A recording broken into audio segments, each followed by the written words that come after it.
একজন দর্শকের প্রশ্ন আমি দেখতে পাচ্ছি, মেহেদি হাসান, তিনি মনে করেন বিএনপি ফেসবুকে ঘন্টায় ঘন্টা সরকার পতন করে, বাস্তবে রাজনৈতিকভাবে আপনারা অত শক্তিশালী নয়, আপনারা দেউলিয়া, সাধারণ মানুষ আপনাদের কেনই বা সরকারে বসাবে, জনগণের জন্য কি করবেন জানাবেন। ভারত নিয়ে তিনি কিভাবে বিএনপির ভারত নিয়ে প্রশ্নটা হচ্ছে যে বিএনপির কোন কোন শীর্ষ নেতা ভারতীয় পণ্য বয়কটের ব্যাপারে সেটিকে স্বাগত জানিয়েছেন। আপনি যেহেতু আপনাকে আসলে কোট করার অনেক কিছু আছে, যেমন আপনি একদম স্পষ্ট বলেছেন ভারতের প্রতি ক্ষমতাসীনরা নতজানু পররাষ্ট্রনীতি নিয়েছে। আপনি যদি একটু বলতেন যে ভারতের পণ্য বয়কট, ভারতের প্রতি পররাষ্ট্রনীতির নতজানুতা, বিএনপির অবস্থান, এই সবটা নিয়ে যদি একটু আপনার মন্তব্য শুনতেন। এটি দিবালোকের মতো সরকারের পররাষ্ট্রনীতি নতজানু, এবং তারা বর্তমানে জনগণের মনে অনেক দুঃখ আছে যেটি তারা প্রকাশ করতে পারে না। আমরা কিন্তু এখন স্বাধীন সার্বভৌম রাষ্ট্র নই। বাংলাদেশ এখন প্রতিবেশী রাষ্ট্র দ্বারা শাসিত একটি রাষ্ট্র, এবং এটি কেউ স্বীকার করুক না করুক, প্রতিটি মানুষ বাংলাদেশে যারা গণতন্ত্র মনা উপলব্ধি করে, উপলব্ধি করে না। তার মানে ধরেন কত আর উদাহরণ দেব, তাদের জাহাজ যদি ভারতের জাহাজ যদি চট্টগ্রাম বাংলা বন্দরে আসে, আর যদি বাংলাদেশি কোনো নাগরিকের জাহাজও একই সময় সেখানে ভিড়ে, তো বাংলাদেশি নাগরিকের জাহাজটি অপেক্ষা করতে হবে। সেখানে প্রায়োরিটি হলো যে ভারতের জাহাজটি আগে খালিশ করতে হবে, এবং তার বিনিময়ে কোনো মাসুল টাসুল পাওয়া যাবে না, নামমাত্র মূল্যে সেটি দিতে হবে। এবং এছাড়াও যে ল্যান্ড ট্রানজিট আমরা দিয়েছি, সেখানে ট্রানজিট দিতে কোনো অসুবিধা নেই। আমি কিন্তু ভারতের সাথে ভালো সম্পর্ক চাই। ভারত আমাদের বন্ধু রাষ্ট্র, মুক্তিযুদ্ধে অনেক সাহায্য সহযোগিতা করেছে, তাদের প্রতি আমার ফুল রেসপেক্ট। আরেকটা জিনিস হলো তারা গণতান্ত্রিক রাষ্ট্র, তারা তো আওয়ামী লীগের মতো রাষ্ট্র চালায় না। সুতরাং তাদের সাথে দেন দরবার করা যায়, তাদের সাথে যুক্তি দিয়ে বলে তারাও নিশ্চয়ই বুঝতো। এবং আমরা বিএনপি ক্ষমতায় গেলে আওয়ামী লীগের সাথে ভালো সম্পর্ক থাকবে, তবে এই ধরনের যেখানে তারা অনেক টাকা তারা লাভ করে সেখানে তার মাসুল এবং অন্যান্য জিনিস তারা বাড়িয়ে দিতে হবে। যেখানে আমি শেষ করি, আমি এটা শেষ করি, যেখানে আমাদের রাষ্ট্রীয় সার্বভৌমত্ব এবং সিকিউরিটি ক্ষুণ্ণ হবে, সেই ধরনের কোন সুযোগ প্রতিবেশী রাষ্ট্রকে আমরা দেব না। এবং আমি মনে করি যে তাদের সাথে সুসম্পর্ক থাকবে। আমার মনে যে জনাব হাফিজউদ্দিন আহমেদ বীর বিক্রম যা বলছেন তা নিশ্চয়ই আমরা পরীক্ষা করে দেখবো যে ভারতীয় জাহাজের মাসুল না নিয়ে তাকে আগে এটা দেওয়া হয় কিনা। কিন্তু জনাব হাফিজ, আপনার কাছে কি মনে হয় না আপনি একটু অতি সরলীকরণ করছেন? কিন্তু কেননা আমরা শেখ হাসিনা সরকারকেই দেখেছি ভারতের সাথে জলসীমা পাহারা দেওয়ার জন্য চীন থেকে সাবমেরিন কিনতে। আমরা কিন্তু দেখেছি চীনের সাথে বাণিজ্যিক এবং অর্থনৈতিক সহযোগিতা, সুবিধা, পারস্পরিক সম্পর্ক, ভারতের চোখ রাঙানি, যেটা দেখা যায় সেটা এবং যেটা দেখা যায় না সেটা সহ সেটি করতে। আমরা কিন্তু দেখেছি প্রধানমন্ত্রী শেখ হাসিনাকে ইমরান খানকে ফোন করতে, যেটি হচ্ছে বাংলাদেশের কোনো প্রধানমন্ত্রীর পক্ষে পাকিস্তানের কারো কোনো রাষ্ট্রপ্রধানের সঙ্গে উদ্যোগী হয়ে প্রথম যোগাযোগ, সাধারণত এরকম করা হয় না নিজের থেকে। তারপরেও কি আপনি এই কথা বলবেন যে আসলে বাংলাদেশ, নাকি এটি আপনার রাজনীতি বলেই আপনি এটি বলতে চাইছেন, পপুলিস্ট একটা জায়গা? আমি কিছুটা নিউট্রাল মাইন্ডের রাজনীতি করলেও আমি স্পেডকে স্পেডই বলি। শেখ হাসিনা যদি ভালো কাজ দুই একটা করে থাকে, নিশ্চয়ই দুই চারটা ভালো কাজও করেছেন, সেগুলো তো প্রশংসা করতে হবে। ভালো কাজের একটা হলো এই যে সাবমেরিন কেনা চীন থেকে, বিকজ আমাদের জলসীমায় আমাদের আরো কেনা উচিত সাবমেরিন, আমাদের নৌবাহিনীকে আরো শক্তিশালী করতে হবে, যাতে করে বাংলাদেশের ভবিষ্যৎ সম্পদ কিন্তু এই যে বঙ্গোপসাগরে যে তেল ক্ষেত্র সমূহ রয়েছে, যে গ্যাসের যে ডিপোজিট রয়েছে, এটি যাতে অন্য কেউ না নিতে পারে, অন্য কেউ দাবি না নিতে পারে, সেই জন্য আমাদের একটা স্ট্রং নেভি দরকার। সেই জন্য সেটি আমাদেরকে পাহারা দিতে হবে। এটার উপরে বাংলাদেশের অর্থনৈতিক ভবিষ্যৎ নির্ভর করে। তারপরে এই একটি ভালো কাজ হয়েছে। বাকি বর্তমান সরকার যে উন্নয়ন প্রকল্পগুলো গ্রহণ করেছে, তারা জনকল্যাণের জন্য যতটুকু না করেছে তার চেয়ে বেশি দলীয় লোকজনকে সুবিধা দেওয়ার জন্য করেছে, এটা আমাকে বলতে হয়। যেমন রূপপুর পাওয়ার প্ল্যান্ট, সেটা 13.65 বিলিয়ন, 13.65 বিলিয়ন ডলারের প্রকল্প। এই সেম প্রকল্প ভারতে করেছে 3 বিলিয়ন ইউএস ডলারে। সুতরাং এত যে বিরাট ডিফারেন্স, তার মানে মাঝখানে অনেকে কাট নিয়েছে। কারা কারা নিয়েছে সেটা তো জানি না, আমার কাছে প্রমাণ নাই। তবে বোঝাই যাচ্ছে যে সকল উন্নয়ন কাজ বর্তমান সরকারের আমলে হয়েছে, তার জন্য জনগণকে ভবিষ্যতে ঋণ শোধ করতে হবে, এবং জনগণের নাবিশ্বাস উঠবে এই ধরনের ঋণ শোধ করার জন্য। এবং এই ধরনের ফেয়ার ডিল কাউকে দেওয়া হয়নি। যদি ওপেন টেন্ডার করা হতো, অন্যান্য কান্ট্রি পার্টিসিপেট করতে পারতো, তাহলে দেখা যেত অনেক কমে আমরা এই উন্নয়ন প্রকল্পগুলো করতে পারতাম।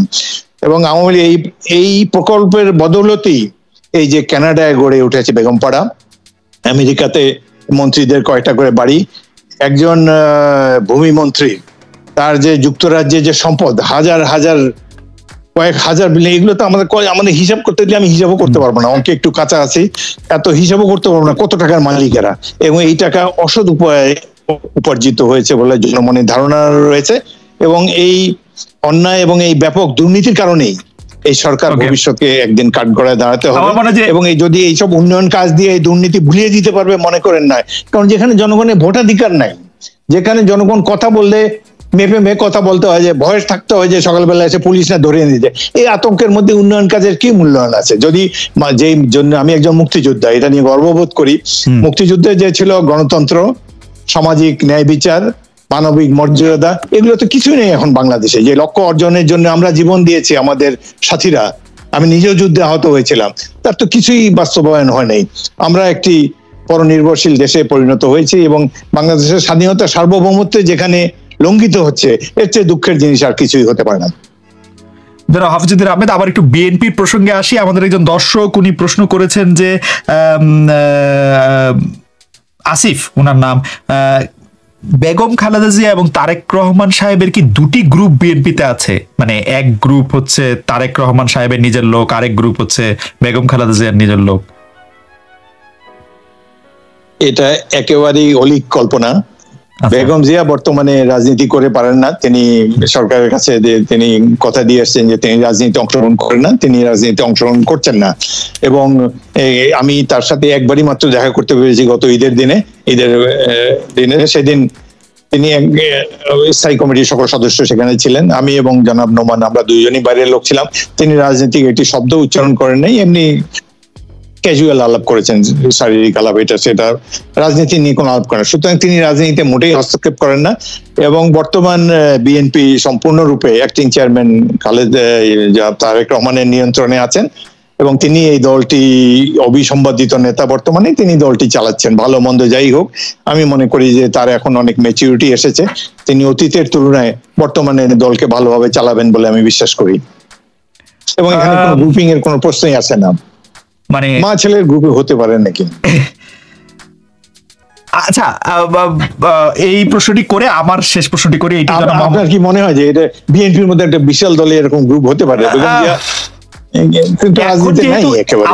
আপনার কথা তো আসলে খুবই গুরুত্বপূর্ণ যে বেগম খালেদা জিয়া তো এখন আসলে অ্যাক্টিভ রাজনীতি করছেন না, তাহলে আপনি যেহেতু আমার কথা জিজ্ঞেস করলেন, তাহলে আমি একটু জানতে চাই যে বেগম খালেদা জিয়া যখন অ্যাক্টিভ পলিটিক্স করতেন তখন কি তারেক রহমান সাহেবের এক গ্রুপ, বেগম জিয়ার আরেক গ্রুপ, ওরকম কিছু ছিল?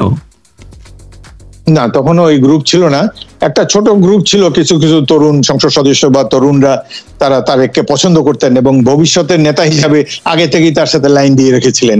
এটা রাজনীতিতে হয়। এখন যেরকম জয়ের অনেক অনুসারী ভক্ত আছে আওয়ামী লীগে, সেইভাবে এটাও এরকম ছিল। কিন্তু এই দলের নেতৃত্ব পুরোপুরি 100% বেগম খালেদা জিয়ার প্রতি অনুগত ছিলেন এবং বেগম খালেদা জিয়া এই দলটি এককভাবেই চালিয়েছেন। এবং তখন দলে অনেক সিনিয়র নেতা ছিলেন, বি চৌধুরী সাহেব ছিলেন, সাইফুর রহমান সাহেব ছিলেন, সালাম তালুকদার ছিলেন, মুস্তাফিজুর রহমান, মাজেদুল হক, অনেক জ্ঞানী গুণী ব্যক্তিরা তাকে সাহায্য করেছেন।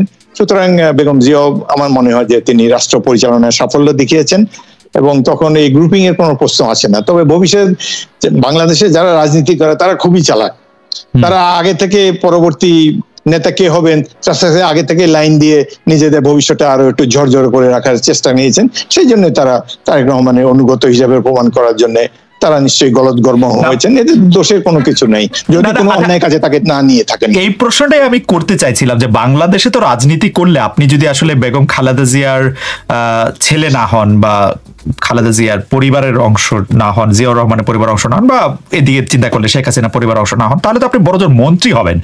তো বা মন্ত্রী ছাড়া আর কি হতে পারেন? রাষ্ট্রপতি হইতে হলে আবার আপনার আরেক ক্যাটাগরির জিনিস হতো। তো আপনি মন্ত্রী হবেন।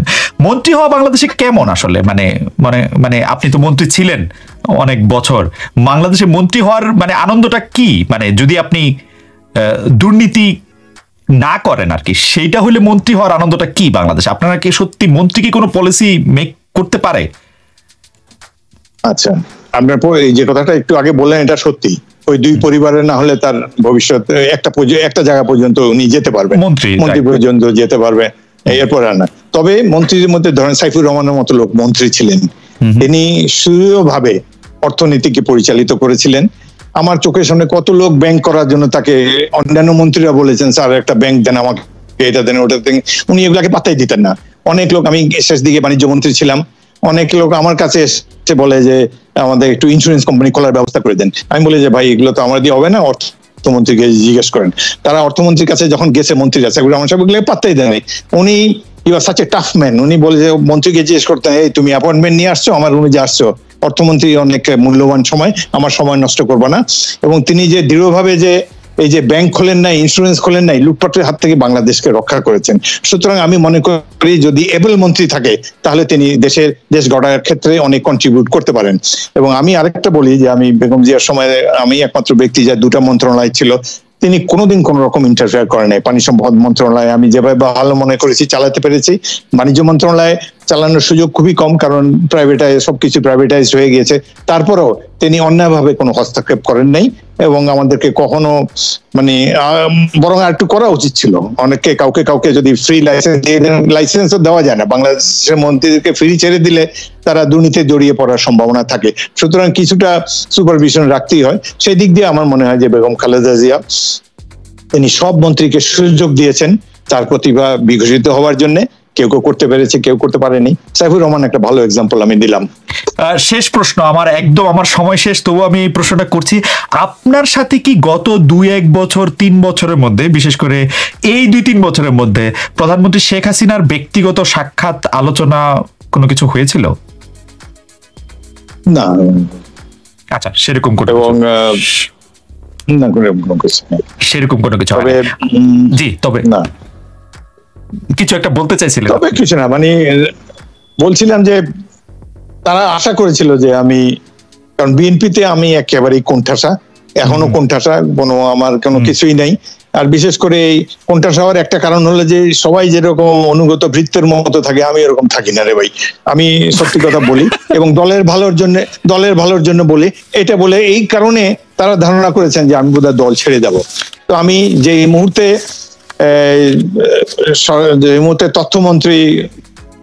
তখনকার তথ্যমন্ত্রী যখন বলেছেন যে হাফিজ সাহেব শিগগিরই একটি নতুন দল গ্রহণ করতেছেন, পরের দিনই নির্বাচনের কিন্তু 2 মাস আগে, নির্বাচনের 2 মাস আগে আমি বলেছি যে না, আমি বিএনপি ত্যাগ করবো না, বিএনপি নির্বাচন করলে করবো, না করলে আর নির্বাচন করবো না। সুতরাং আমি I have made myself clear long before election. Okay, thank you so much জনাব হাফিজউদ্দিন আহমেদ বীর বিক্রম। আমরা আসলেই খুবই সম্মানিত আপনার সাথে কথা বলতে পেরে। দর্শকরা নিশ্চয়ই এনজয় করেছেন আপনার কথাগুলো। আমরা পরের সপ্তাহে নিশ্চয়ই অন্য কোনো অতিথি নিয়ে আসবো। সেই পর্যন্ত আপনাদের সবাই